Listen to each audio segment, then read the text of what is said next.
Unapofahamu kila kazi ya malighafi ambayo unaitumia katika utengenezaji wa sabuni ya maji, ndipo unapopata matokeo mazuri zaidi, kama vile matokeo ya manukato, matokeo ya uzito wa sabuni, lakini pia hata matokeo ya utakatishaji wa sabuni yako. Karibu sana kwenye ujasiriamali. Naitwa Mwalimu Almasi kutoka Readiness Enterprises. Lakini pia nimeweza kuandalia kitabu kinaitwa Miliki Kiwanda Chako. Hiki kitabu kina uwezo mkubwa wa kukusaidia ikiwa wewe utakuwa ni mjasiriamali ambaye unapenda kupata matokeo ambayo ni mazuri kila siku. Twende pamoja katika video ya siku ya leo. Ukitaka kupata madarasa yetu kupitia WhatsApp au kupata nakala ya vitabu vyetu, utaweza kunitext kupitia WhatsApp namba 0783500971. Karibu na asante sana kwa kuweza kuwasha video hii.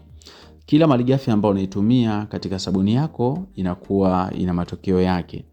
Kwa hiyo ni muhimu sana kufahamu kila kazi ya malighafi, ili unapotengeneza sabuni yako basi uweze kupata matokeo ambayo ni mazuri zaidi. Mfano, ikiwa hujapata sabuni ambayo ina matokeo mazuri, utakuwa unajua moja kwa moja niongeze kitu gani au ni kitu gani kimepungua, ili niweze kupata matokeo ambayo ninayakusudia, aidha wateja wako wanayakusudia. Tukianza na malighafi ya kwanza, inaitwa Siles au Ungarol. Kazi yake kubwa hii hapa ni kuleta ulaini kwenye sabuni, lakini pia inaleta povu. Kwa povu pamoja na ulaini hutokana na Siles. Malighafi nyingine tunaita sulfonic acid. Kazi yake kubwa hii acid ni kutakatisha, kuondoa uchafu sugu ule ambao umegandamana mahali, kama vile kwenye tiles au kwenye nguo, ikiwa mtu ataenda kutumia sabuni hii katika kufulia nguo. Kwa hiyo sulfonic kazi yake ni kutakatisha, lakini pia ina asilimia nyingi sana za mapovu.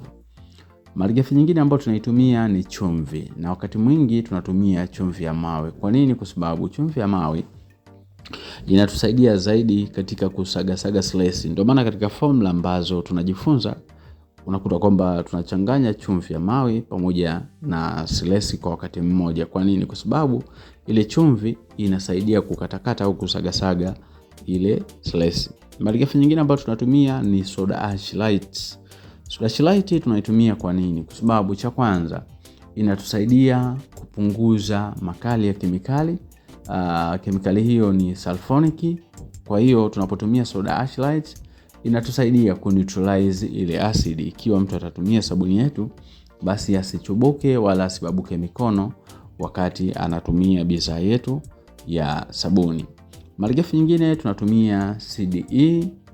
CDE pamoja na glycerin, kazi yake kubwa ni kulainisha sabuni, lakini pia kumlinda yule mtumiaji anapokuwa anatumia ile sabuni, basi atakapomaliza kutumia sabuni asipauke ile mikono yake ibaki kuwa safi na salama.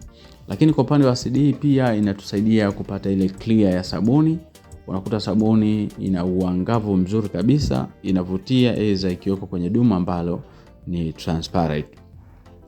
Malighafi nyingine tunakuwa tuna rangi. Rangi kazi yake kubwa ni kutusaidia kupata muonekano ambao ni mzuri, na rangi zipo aina nyingi. Kwa hiyo utaweka kulingana na pendekezo lako wewe au wateja vile wanavyopenda. Malighafi nyingine tunatumia perfume. Perfume pia hutusaidia kutupa manukato mazuri, na wateja wengi wanapenda sabuni ambayo inanukia, na ndio maana unaweza kuona kwamba kila mteja akishika sabuni yako, cha kwanza anawahi kwenye kuinusa. Malighafi nyingine lazima tuwe na citric acid kwa ajili ya kutunza sabuni yetu iweze kuishi muda mrefu pasipo kuexpire. Lakini pia tunakuwa na alka2 kwa kuongeza uzito wa sabuni yetu. Karibu sana. Ukipenda kujifunza zaidi, nimekuandikia namba zangu, utanitext kwa WhatsApp hapo. Mahitaji ya darasa au kitabu, utanitext kwa WhatsApp, nitakusaidia kwa wepesi.